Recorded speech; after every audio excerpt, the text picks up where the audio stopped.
नमस्कार दोस्तों, मैं आलोक शर्मा आप सभी का स्वागत करता हूं आज के इस वीडियो में। और आज हम बात करेंगे क्लास 8th मैथमेटिक्स के चैप्टर 4 की, जो कि है आपका क्वाड्रिलेटरल। और इस चैप्टर के जो फिगर इट आउट के क्वेश्चन दिए गए हैं उन सभी क्वेश्चन को आज इस वीडियो के माध्यम से हम सॉल्व करेंगे। तो सबसे पहला क्वेश्चन आपको दिया गया है, यहाँ पर आपको दो इक्विलेटरल ट्रायंगल दिए गए हैं और इनको मिलाकर आपको एक क्वाड्रिलेटरल बनाना है। और उस क्वाड्रेटर की आपको साइड निकालना है कि उनकी साइड कितने कितने सेंटीमीटर की होंगी, और उस क्वाड्रेटर के आपको एंगल भी फाइंड करना है कि कितने डिग्री के होंगे। तो आप देख सकते हैं ये जो दो ट्रायंगल आपको दिए गए हैं, इनको जब आप आपस में मिलाएंगे तो आपको इस प्रकार से एक क्वाड्रेटर प्राप्त होगा। और यहाँ पर आप देख सकते हैं इसकी जो चारों साइड हैं ये आपकी 4 सेंटीमीटर की ही हैं। और इन दोनों को मिलाने पे जो एक साइड है, ये साइड इन दोनों ट्रायंगल की एक ये कॉमन साइड बन गई है, जो कि इस क्वाड्रेटर का डायगोनल है। तो ये चारों साइड भी आपको 4 सेंटीमीटर की मिली, और जो कॉमन साइड थी वो एक इसका डायगोनल बन गई है। और एंगल की बात करें तो दो एंगल आपको 60 डिग्री के मिलेंगे इससे। और ये जो दो एंगल हैं ये आप देखेंगे 60 डिग्री प्लस 60 डिग्री, ये आपका 120 डिग्री का हो जाएगा, ये भी आपका 120 डिग्री का हो जाएगा। तो इस प्रकार से आपको एक क्वाड्रेटर यहाँ पर मिल जाएगा। तो इसको अब हम इस प्रकार से यहाँ पर लिख भी देंगे कि जो इक्विलेटरल ट्रायंगल होता है इसमें 4 साइड होती हैं, और सभी साइड यहाँ 4 सेंटीमीटर की दी गई हैं, और हर एक एंगल 60 डिग्री का दिया गया है। और जब इन दोनों ट्रायंगल को हमने ज्वाइन किया तो जो दोनों ट्रायंगल को मिलाने पर जो एक कॉमन साइड थी वो इस क्वाड्रेटर का डायगोनल बन चुकी है। और ये जो नया क्वाड्रेटर आपको मिला है इसकी भी सभी साइड यहाँ पर इक्वल हैं। और जो क्वाड्रेटर आपका बना है, ये क्वाड्रेटर क्या होगा, ये आपका एक आपको रोम्बस मिल गया है, क्योंकि इसकी चारों साइड इक्वल हैं। और इसके एंगल जो आप देख रहे हैं, दो एंगल 60 डिग्री के हैं, और बाकी के दो एंगल आपके 120 डिग्री के हैं। तो इस प्रकार से ये आपका एक रोम्बस बन गया है। क्योंकि यदि चारों एंगल यदि इसमें 90 डिग्री के होते तो ये स्क्वायर कहलाता, लेकिन इसके एंगल 90 डिग्री के नहीं हैं और इसकी साइड सभी आपस में बराबर हैं, तो ये आपका एक रोम्बस है जिसकी साइड 4 सेंटीमीटर की हैं और जिसके एंगल आपके 60 डिग्री, 120 डिग्री, 60 डिग्री, 120 डिग्री हैं। अब हम बात करते हैं सेकंड क्वेश्चन की। तो सेकंड क्वेश्चन में आपको कहा गया है कि आपको एक काइट यहाँ पर बनाना है जिसके डायगोनल की लेंथ आपको 6 सेंटीमीटर और 8 सेंटीमीटर दी हुई है। तो सबसे पहले हम क्या करेंगे, जो भी कोई भी एक डायगोनल सबसे पहले हम यहाँ पर लाइन ड्रा कर देंगे। यहाँ पर आप देख सकते हैं एक डायगोनल आपने बना लिया है AC, जो आप कह सकते हैं कि ये 8 सेंटीमीटर का है। आप चाहें तो पहले 6 सेंटीमीटर का भी यहाँ पर एक डायगोनल बना सकते हैं। यहाँ पर हमने 8 सेंटीमीटर यहाँ पर ये लाइन ली है AC। अब आप क्या करेंगे कि A पॉइंट पर रखकर आप क्या करेंगे, यहाँ पर आप आर्क कट करेंगे। यहाँ पर रखकर एक आर्क आप यहाँ कट करेंगे और एक आर्क यहाँ पर कट करेंगे। और C पर रखकर आप जो प्रीवियस आर्क है इसको यहाँ पर कट कर देंगे और एक यहाँ पर इस प्रकार से कट कर देंगे। तो आपको यहाँ पर ये 2 पॉइंट यहाँ पर आपको मिल जाएंगे। अब आप यहाँ पर क्या करेंगे, इन दोनों पॉइंट को आपस में इस प्रकार से आप मिला देंगे। तो जैसे इसको मिलाएंगे तो आप देखेंगे कि यहाँ पर आपको एक 90 डिग्री का एंगल यहाँ मिल गया है। और अब आप क्या करेंगे, यहाँ पर आपको जो दूसरा डायगोनल है 6 सेंटीमीटर का, तो 6/2 करेंगे तो ये हो जाएगा आपका 3 सेंटीमीटर। तो आपको इस पॉइंट O पर रखकर 3 सेंटीमीटर का 3 सेंटीमीटर का एक आर्क यहाँ कट करना है, एक आर्क यहाँ कट करना है। तो फिर से आपको ये 2 पॉइंट मिल जाएंगे यहाँ पर। तो इनको आप नाम दे देंगे B और D, और बस इन चारों पॉइंट को आप आपस में मिला देंगे तो ये आपका काइट कहलाने लगेगा। और ABCD है ये आपका काइट कहलाएगा। यहाँ पर जो A से O की डिस्टेंस है, यहाँ पर ये आपकी 3 सेंटीमीटर रहेगी, O से C की डिस्टेंस 5 सेंटीमीटर रहेगी, और O से D की डिस्टेंस 3 सेंटीमीटर और O से B की डिस्टेंस भी 3 सेंटीमीटर रहेगी। इसके स्टेप ऑफ कंस्ट्रक्शन देखेंगे तो सबसे पहले हमने AC ड्रॉ किया है यहाँ पर 8 सेंटीमीटर का। इसके बाद take point O on AC, और इस AC पर हमने एक पॉइंट यहाँ पर O लिया है, और ये इस प्रकार से लिया था कि जो AO है और ये CO है ये आपके इक्वल नहीं होनी चाहिए। और इस पॉइंट O से हमने एक परपेंडिकुलर लाइन ड्रा की है, और जिसको जो कि आपकी AC पर परपेंडिकुलर है। परपेंडिकुलर लाइन मतलब जो 90 डिग्री का एंगल बनाती है। और on this perpendicular line mark point B and D such that OB equal OD equal 3 centimetre, so that BD equal 6 centimetre. जो हमने यहाँ पर कंस्ट्रक्शन किया था उसी को यहाँ पर हमने लिख दिया है। तो इस प्रकार से आप क्या करेंगे, यहाँ पर जो 4 पॉइंट आपको मिले थे ABCD, इनको आपने आपस में ज्वाइन किया, तो इससे आपको ABCD यहाँ पर एक काइट मिल गया है, जिसका एक डायगोनल 8 सेंटीमीटर है, दूसरा डायगोनल यहाँ पर 6 सेंटीमीटर है, और एक डायगोनल एक दूसरे डायगोनल को यहाँ पर राइट एंगल पर इंटरसेक्ट कर रहा है। और ये सभी प्रॉपर्टी आपकी काइट की प्रॉपर्टी हैं। तो हम कह सकते हैं कि ये वाला जो फिगर हमें मिला है ये हमारा काइट का डायग्राम है। इस प्रकार से इस क्वेश्चन को आप सॉल्व कर सकते हैं। इसके बाद हम बात करते हैं थर्ड क्वेश्चन की। तो यहाँ पर आपको 2 फिगर दिए गए हैं, इनमें आपको कुछ एंगल दिए गए हैं और बाकी के एंगल आपको यहाँ पर फाइंड करना है। और ये आपके ट्रेपेजियम है, ये दोनों जो आपको फिगर दिए गए हैं।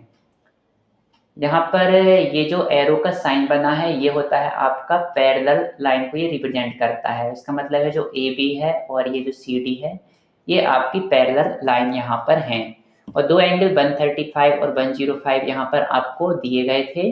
तो बाकी 2 एंगल हमने एंगल 1 और एंगल 2 यहाँ पर नाम दे दिया है।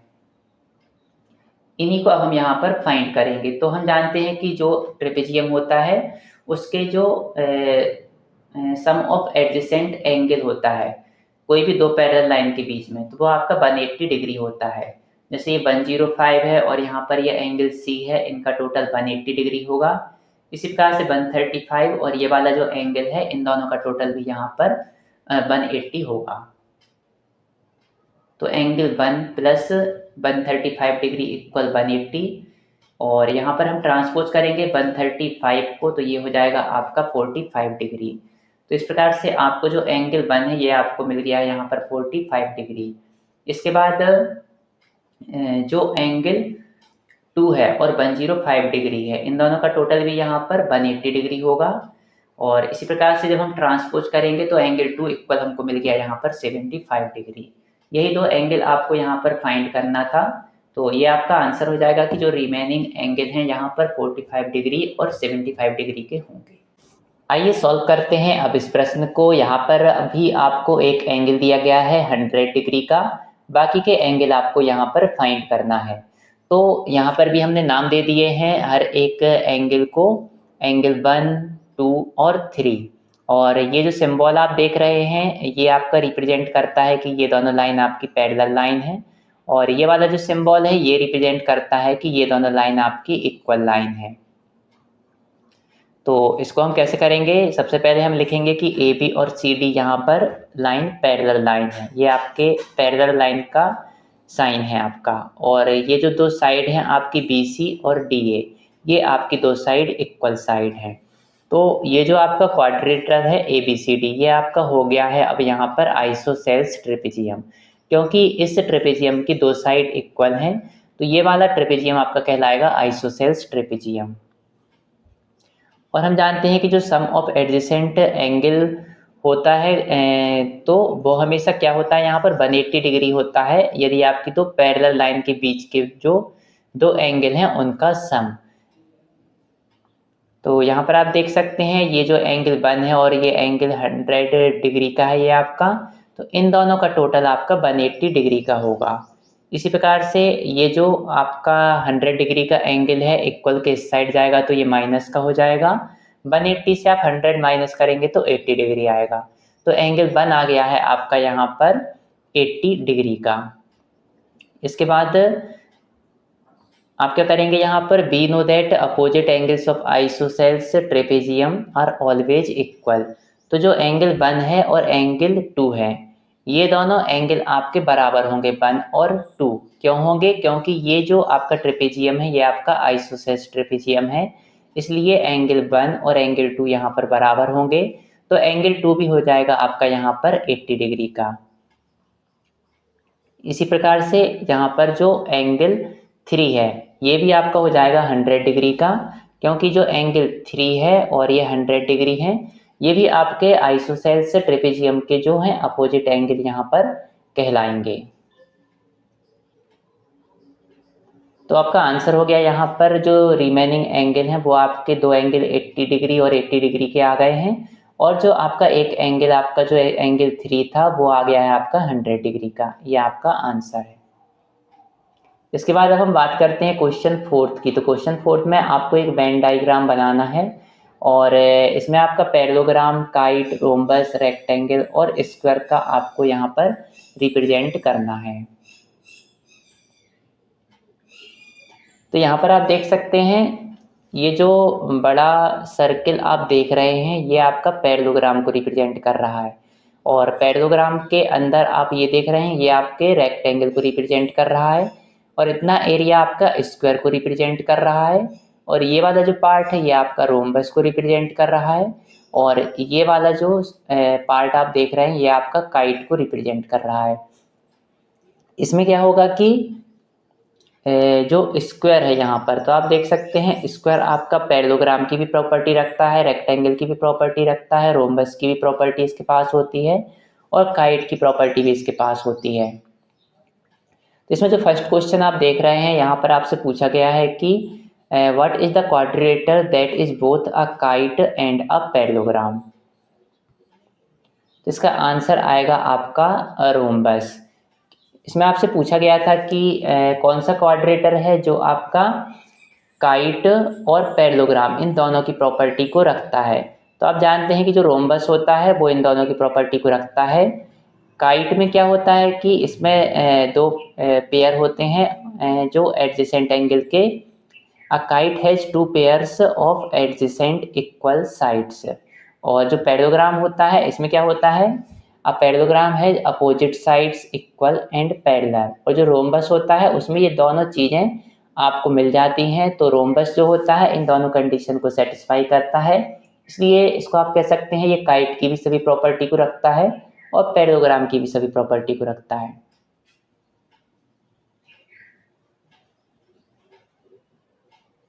इसको आप इस प्रकार से यहाँ पर नोट भी कर सकते हैं।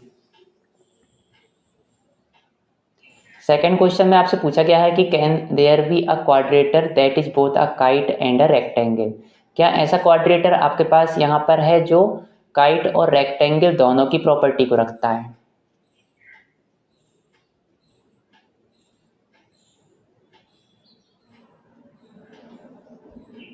तो इसका आंसर आएगा नो एक्सेप्ट द स्क्वायर। केवल जो स्क्वायर होता है वो एक ऐसा क्वाड्रेटर होता है जो आपका काइट और रेक्टेंगल दोनों की प्रॉपर्टी को रखता है। उसको छोड़ के और कोई भी क्वाड्रेटर आपका इस प्रकार का आपको नहीं मिलेगा जो काइट और रेक्टेंगल दोनों की प्रॉपर्टी को रखता हो। रेक्टेंगल क्या होता है, इसमें जो अपोजिट साइड होती हैं वो इक्वल होती हैं, और जो सभी एंगल होते हैं वो 90 डिग्री के होते हैं रेक्टेंगल में। और जो काइट होता है उसमें क्या होता है, जो एडजेसेंट साइड्स होती हैं वो इक्वल होती हैं। A kite has two pairs of adjacent equal sides. जो एडजेसेंट साइड का कोई भी एक जो आप एक पेयर लेंगे, यहाँ पर काइट का डायग्राम आपने देखा होगा, तो a kite has two pairs of adjacent equal sides. तो जो उसके जो एडजेसेंट साइड्स होती हैं उसकी कोई भी आप ऐसे दो पेयर लेंगे तो वो आपको इक्वल वहाँ पर मिलते हैं।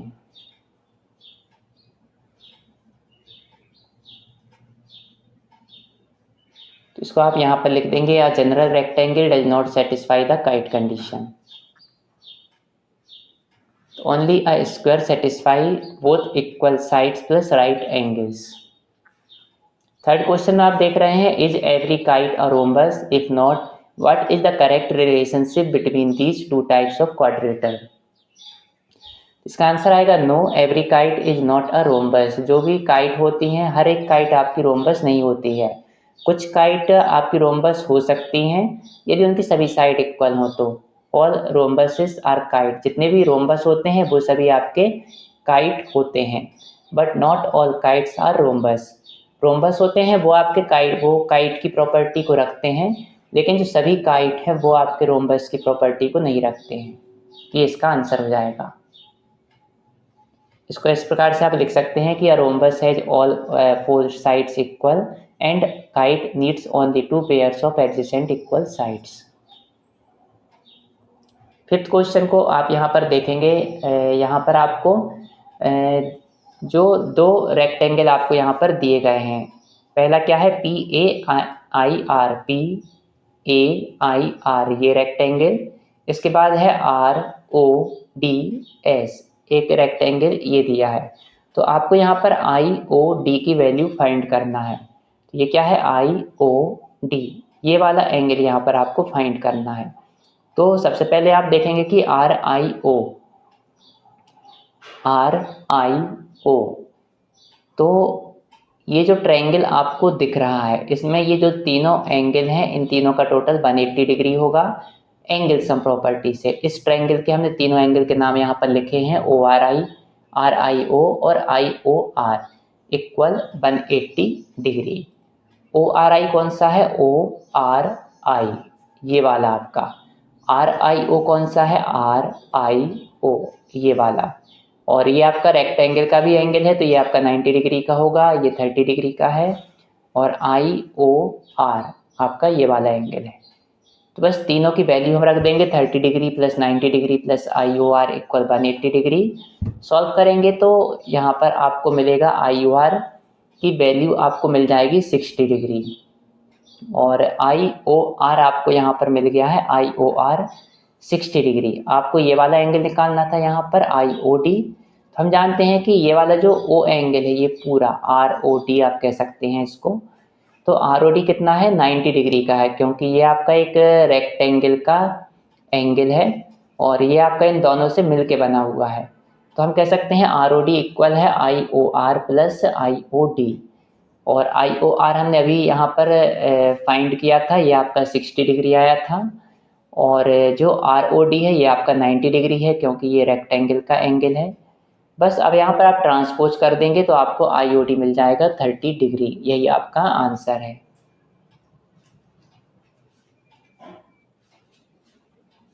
अब हम बात करते हैं क्वेश्चन 6 की। तो क्वेश्चन 6 में आपको एक स्क्वायर बनाना है और इसके जो डायगोनल हैं वो आपके 6 सेंटीमीटर के होंगे विदाउट यूजिंग प्रोटेक्टर। तो इसको हम कैसे बनाएंगे, यहाँ पर सबसे पहले एक लाइन आप खींच लेंगे यहाँ पर AC इक्वल 6 सेंटीमीटर। इसके बाद A पर आप पॉइंट को रखकर क्या करेंगे, यहाँ पर एक आर्क यहाँ कट करेंगे, एक आर्क यहाँ कट करेंगे। उसी लेंथ को लेकर आपको C पर रखना है पॉइंट और पेंसिल से एक आर्क यहाँ कट करेंगे जो प्रीवियस आर्क को कट करेगा और एक आर्क यहाँ कट करेंगे जो प्रीवियस आर्क को कट करेगा यहाँ पर। फिर बस आपको ये जो दो पॉइंट यहाँ पर मिल गए हैं इनको आपको मिला देना है और यहाँ पर आपको बीच में एक 90 डिग्री का एंगल मिलेगा। अब आपको क्या करना है, यहाँ पर एक आपको 3 सेंटीमीटर का आर्क कट करना है। पॉइंट O पर आप रखेंगे और आर्क कट करेंगे यहाँ पर और एक आर्क यहाँ पर कट करेंगे 3 सेंटीमीटर का। 3 सेंटीमीटर हमने क्यों लिया, क्योंकि आपको जो डायगोनल है यहाँ पर 6 सेंटीमीटर का दिया था। तो 6 का हाफ करेंगे तो 3 और 3 यहाँ पर जाएगा। बस ये दो पॉइंट मिले हैं, इनको B और D नाम दे देंगे और ABCD इन चारों पॉइंट को हम मिला देंगे तो आपको मिलेगा जो ABCD है आपका एक स्क्वायर यहाँ पर आपको मिल गया है। इसकी स्टेप ऑफ कंस्ट्रक्शन लिख देंगे कि पहले हमने AC इक्वल 6 सेंटीमीटर यहाँ पर बनाया है और इसके बाद इसका मिड पॉइंट फाइंड किया है O। AC का मिड पॉइंट O आ गया है। इसके बाद हमने यहाँ पर क्या किया था, A को सेंटर लेकर और जो रेडियस थी ये AC की जो हाफ है उससे ज़्यादा लेकर आपने ये वाले जो आर्क कट किए थे और C से लेकर ये जो आर्क कट किए थे वही चीज़ यहाँ पर मैंने यहाँ पर लिख दी है। और इसके बाद with C as centre and the same radius draw arc intersecting the previous arc. यहाँ पर यही चीज़ें लिखी हुई हैं जो हमने यहाँ पर अभी कंस्ट्रक्शन में किया है। और join the point of intersection the lines cuts AC at O the mid point, ये जो पॉइंट आपको मिल रहे थे यही आपका मिड पॉइंट ओ था। इसके बाद हमने क्या किया था, यहाँ पर ओ से 3 सेंटीमीटर 3 सेंटीमीटर रेडियस लेके आर्क कट किए थे, वही लिखा हुआ है। और फिर चारों पॉइंट को हमने ज्वाइन किया था तो हमको ये स्क्वायर यहाँ पर मिल गया था। इसके बाद हम बात करते हैं क्वेश्चन 7 की। तो यहाँ पर CASE आपको एक स्क्वायर दिया गया है, CASE, और इसमें ये पॉइंट है UBWX, ये आपके मिड पॉइंट हैं स्क्वायर की साइड के।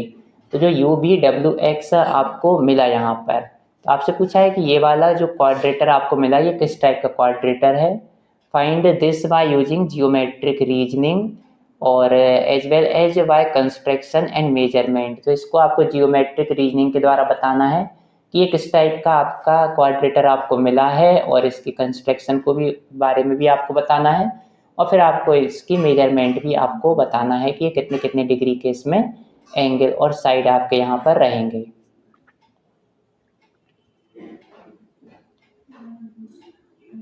तो सबसे पहले आपको CASE एक स्क्वायर दिया गया है, तो इसकी चारों साइड इक्वल होंगी, CAAS, SE और ES, और इसके जो चारों एंगल हैं वो आपके 90 डिग्री के होंगे। यहाँ पर मैंने लिख दिया है कि जो UVWX हैं ये सभी आपके मिड पॉइंट हैं स्क्वायर के। अब ये सभी आपके यदि मिड पॉइंट हैं तो क्या होगा, यदि AC और CAAS, ये SE और C यदि साइड इक्वल हैं तो उनके जो मिड पॉइंट यदि आप लेंगे तो C से लेके U, A से लेके U, ये वाली साइड भी आपस में इक्वल होंगी, AX और SX भी इक्वल होगा, SW EW इक्वल होगा, EV और ये CV ये भी इक्वल होंगे। तो इन्हीं चीज़ों को हमने यहाँ पर लिख दिया है। अब यहाँ पर CUV और AUX दो ट्रायंगल आपको लेना है। एक ट्रायंगल आप ये वाला लेंगे और एक ट्रायंगल आप ये वाला लेंगे। यहाँ पर इन दोनों को हम यहाँ पर कॉन्ग्रुएंट प्रूफ करेंगे, और कॉन्ग्रुएंट प्रूफ क्यों करेंगे वो अभी आपको मैं बताऊंगा यहाँ पर। तो इन दोनों ट्रायंगल में आप देख सकते हैं जो UC है और UA है, ये दोनों साइड आपकी आपस में बराबर होंगी।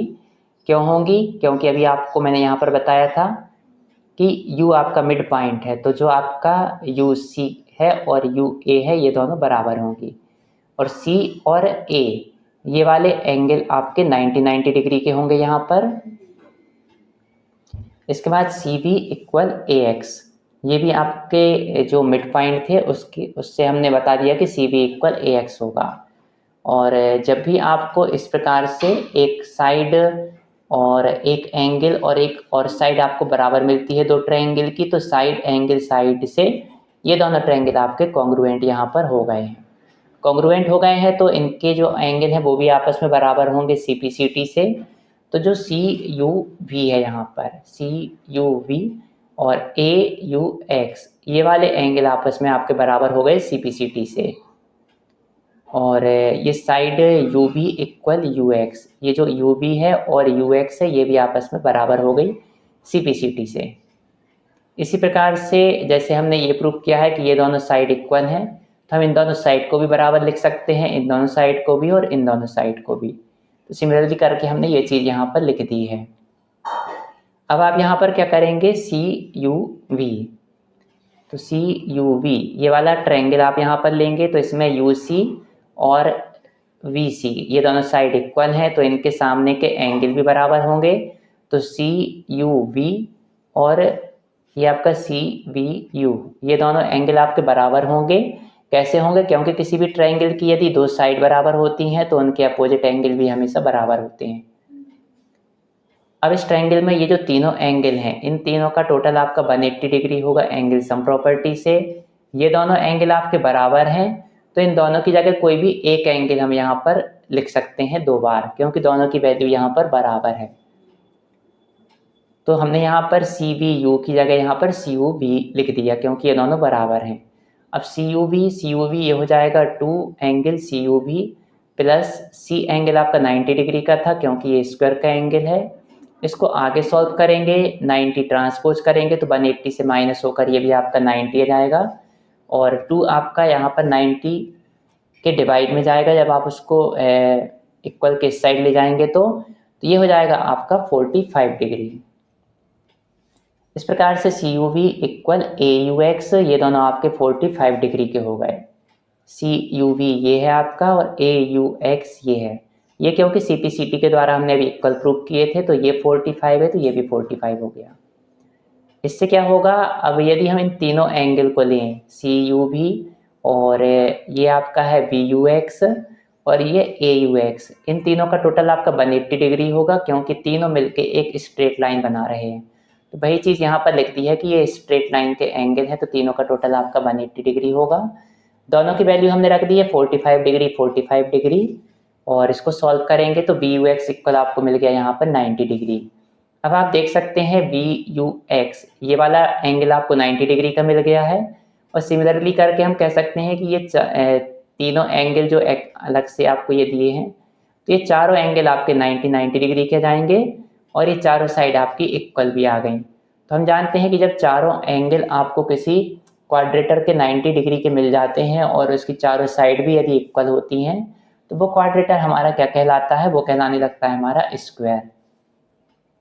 तो हम कह सकते हैं कि जो सी ए एस ई है वो आपका स्क्वायर है, तो जो आपका ये यू बी डब्ल्यू एक्स है ये भी आपका स्क्वायर होगा। इसमें आपका सी ए एस ई तो आपको स्क्वायर दिया था यहाँ पर, तो आंसर में आप लिखेंगे कि यू बी डब्ल्यू एक्स ये भी आपका स्क्वायर है। यहाँ पर ये सी ए एस ई लिख लिया है, तो इसको आप यू बी डब्ल्यू एक्स लिख देंगे कि ये आपका स्क्वायर है। अब हम बात करते हैं क्वेश्चन नंबर 8 की। तो क्वेश्चन नंबर 8 में आपको एक क्वाड्रेटर दिया गया है, इसकी चार साइड आपको इक्वल दी गई हैं और एक एंगल इसका आपको 90 डिग्री का दिया गया है। आपको बताना है कि ये क्वाड्रेटर क्या आपका एक स्क्वायर होगा, और इसको आपको जियोमेट्रिक रीजनिंग की सहायता से आपको समझाना है, इसके कंस्ट्रक्शन को भी आपको यहाँ पर बताना है। तो सबसे पहले हम इसको बनाएंगे यहाँ पर। तो एक साइड हम ले लेंगे ए बी, ये आप किसी भी लेंथ की ले सकते हैं क्योंकि आपको क्वेश्चन में इसकी लेंथ नहीं दी है। तो ए बी आप ले लीजिए, जैसे 4 सेंटीमीटर की ली है। तो इस ए पॉइंट से आप एक परपेंडिकुलर ड्रा करेंगे जो कि यहाँ पर 90 डिग्री का एंगल बनाएगा, और यहाँ पर 4 सेंटीमीटर का एक आर्क कट कर लेंगे।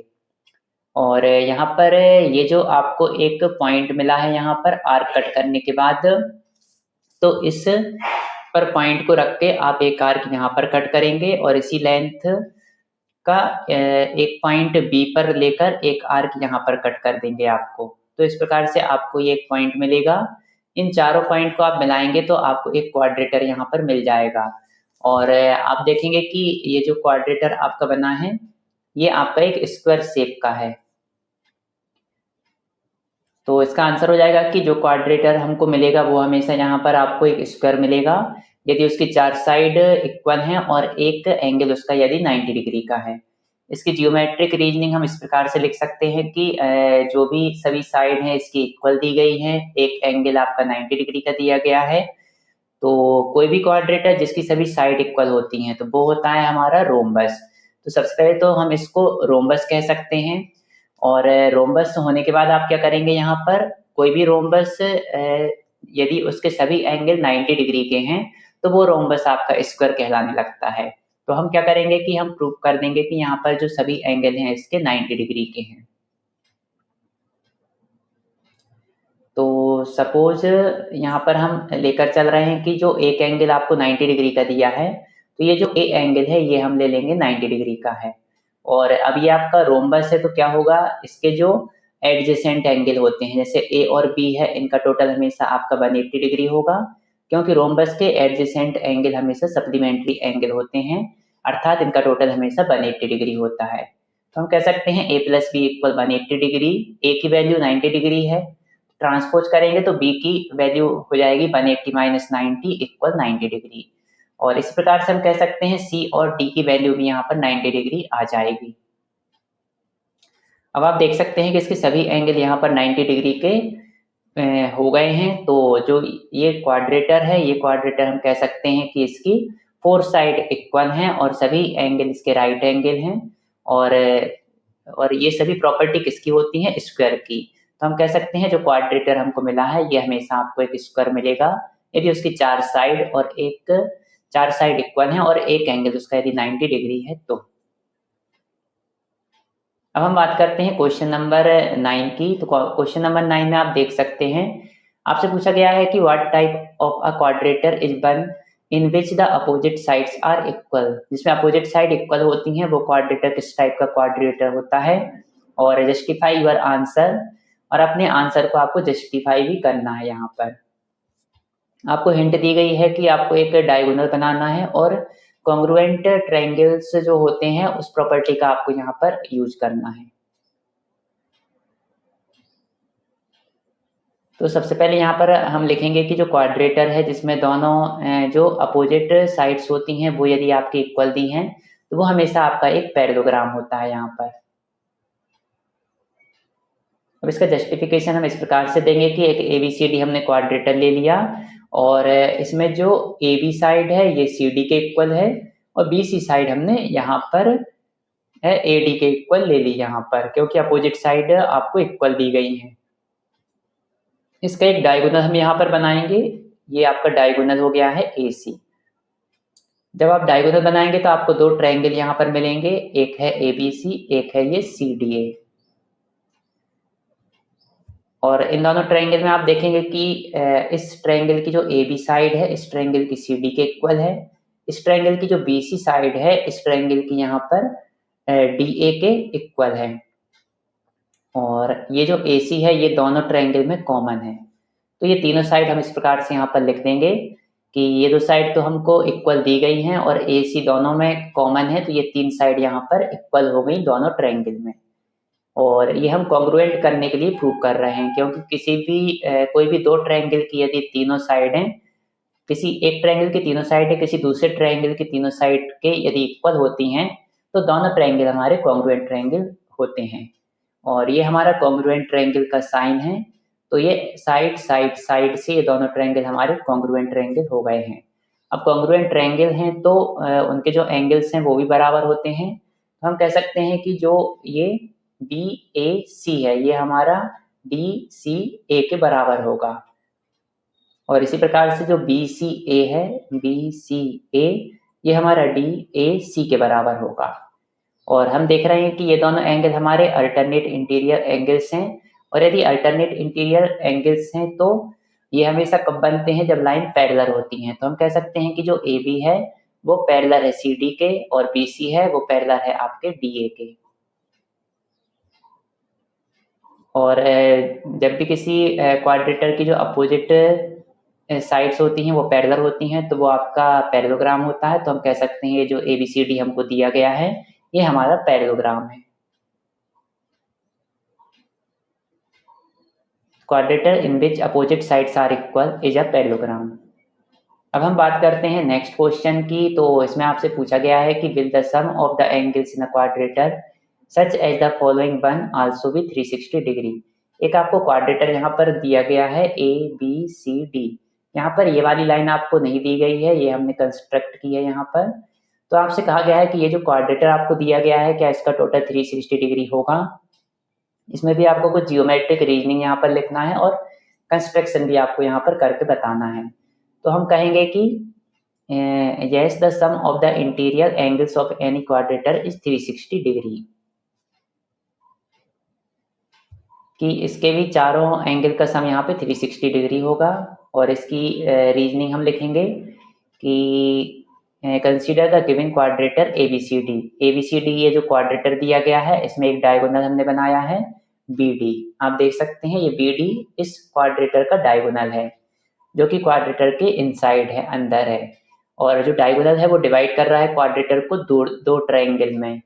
आप देख सकते हैं एक ट्रायंगल ये है आपका ABD, दूसरा ट्रायंगल आप देख सकते हैं यहाँ पर आपको है CBD। और sum of angles of one triangle हम जानते हैं कि 180 डिग्री होता है। किसी भी ट्रायंगल के जो तीनों एंगल होते हैं उनका सम हमेशा 180 डिग्री होता है। ये आपकी एंगल सम प्रॉपर्टी भी कहलाती है। तो हम कह सकते हैं जो दो ट्रायंगल हमको दिख रहे हैं ABD और CBD, इनके तीनों एंगल का टोटल यहाँ पर 180 डिग्री होगा। और दोनों को यदि हम टोटल करेंगे तो आपको कितना मिलेगा, 180 डिग्री इन तीनों का टोटल है, 180 डिग्री इन तीनों का टोटल है। दोनों को प्लस करेंगे तो आपको मिलेगा 360 डिग्री। और ये जो 4 एंगल्स हैं, ये these 4 angles together are exactly the 4 interior angles of the quadrilateral। आप देख सकते हैं ये ए सी और ये दोनों मिलके बी बना रहे हैं और ये दोनों मिलके डी बना रहे हैं, और ये आपके चारों एंगल हैं ए बी सी डी। इनका टोटल यहाँ पे 360 डिग्री आ गया है, और यही आपको प्रूव करना था कि जो क्वाड्रेटर होता है, जो क्वाड्रेटर आपको दिया गया है, इसके चारों एंगल का टोटल यहाँ पे 360 डिग्री होगा।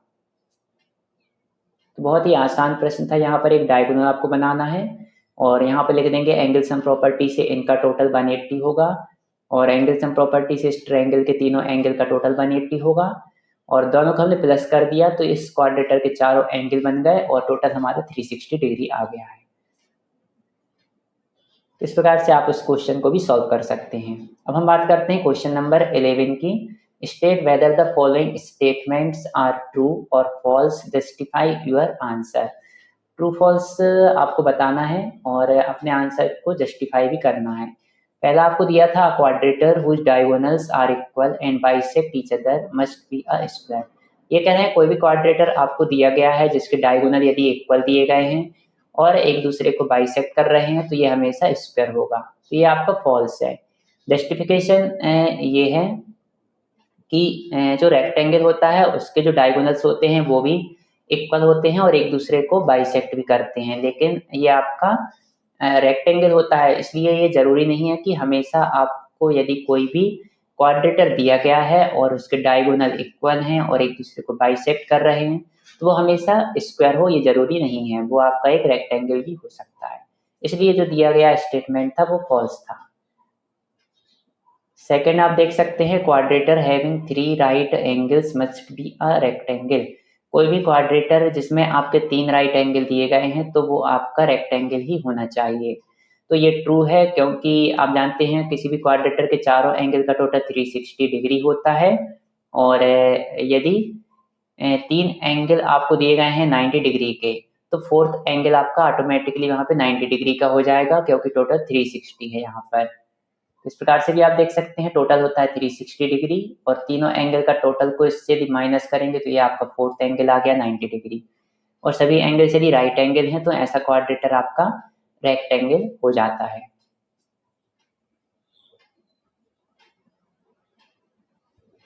यहाँ पर आपको दिया गया है quadrilateral whose diagonals bisect each other must be a parallelogram.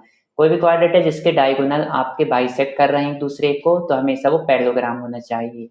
तो ये स्टेटमेंट भी आपका ट्रू है क्योंकि जो डायगोनल्स होते हैं वो एक दूसरे को बाइसेक्ट करते हैं, तो ये आपकी पैरेललोग्राम की एक प्रॉपर्टी होती है, इसलिए ये हमेशा ट्रू होगा। नेक्स्ट है a quadrilateral whose diagonals are perpendicular to each other must be a rhombus. ये स्टेटमेंट आपका गलत है क्योंकि यहाँ पर जो काइट होती है उसमें भी ये प्रॉपर्टी होती है कि उसके जो डायगोनल होते हैं वो एक दूसरे के परपेंडिकुलर होते हैं, लेकिन वो काइट की प्रॉपर्टी है, रोम्बस की प्रॉपर्टी। तो कोई जरूरी नहीं है कि कोई भी क्वाड्रेटर आपको दिया गया है और उसके डायगोनल यदि परपेंडिकुलर हैं एक दूसरे के तो वो हमेशा रोम्बस हो, जरूरी नहीं है, वो आपका काइट भी हो सकता है। तो इस प्रकार से आप लिख देंगे a kite also has diagonals that are perpendicular but it is not a rhombus, so perpendicular diagonals alone are not sufficient. Next देखेंगे आप यहाँ पर a quadrilateral in which the opposite angles are equal must be a parallelogram. तो ये statement भी गलत है क्योंकि जो काइट होती है in a kite one pair of opposite angles can be equal but it is not a parallelogram.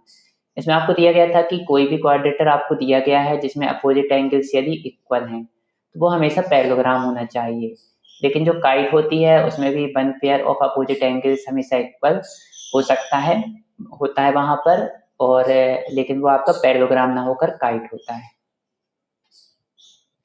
Next देखेंगे quadrilateral in which all the angles are equal is a rectangle. इसमें कहा गया है कोई भी क्वाड्रेटर जिसमें सभी एंगल्स यदि इक्वल हैं वो हमेशा आपका रेक्टेंगल होगा। तो ये स्टेटमेंट ट्रू है क्योंकि सम ऑफ एंगल्स होता है 360 डिग्री, किसी भी क्वाड्रेटर के चारों एंगल का टोटल 360 डिग्री होता है, और यदि सभी एंगल्स इक्वल हैं तो हर एक एंगल आपका 90 डिग्री का होगा, और यदि हर एक एंगल आपका 90 डिग्री का है क्वाड्रेटर का तो वो क्वाड्रेटर हमेशा एक रेक्टेंगल होता है। तो ये स्टेटमेंट हमेशा ट्रू होगा। नेक्स्ट है आइसोसेल्स ट्रेपेजियम आर पैरेललोग्राम। तो ये स्टेटमेंट गलत है यहाँ पर, क्योंकि N isosceles trapezium has only one pair of parallel side. जो भी आइसोसेल्स ट्रेपेजियम होता है इसमें केवल जो पैरेलल साइड्स होती हैं उसका केवल एक पेयर होता है, मतलब दो साइड आपस में पैरेलल होती हैं। कोई भी दो साइड आपस में पैरेलल होंगी, बाकी की दो का कुछ यहाँ पर कंफर्म नहीं रहता है। Whereas a parallelogram has two pairs of parallel sides. तो यही आपका आंसर होगा कि an isosceles trapezium has only one pair of parallel sides, whereas a parallelogram has two pairs of parallel sides. इसलिए ये statement हमारा false है। और यदि आपको मेरा वीडियो पसंद आया हो तो इसको लाइक अवश्य करें, और यदि आपने अभी तक मेरे चैनल को सब्सक्राइब नहीं किया है तो मेरे चैनल को सब्सक्राइब अवश्य करें। आपने मेरे वीडियो को देखा, इसके लिए बहुत बहुत धन्यवाद। Thank you.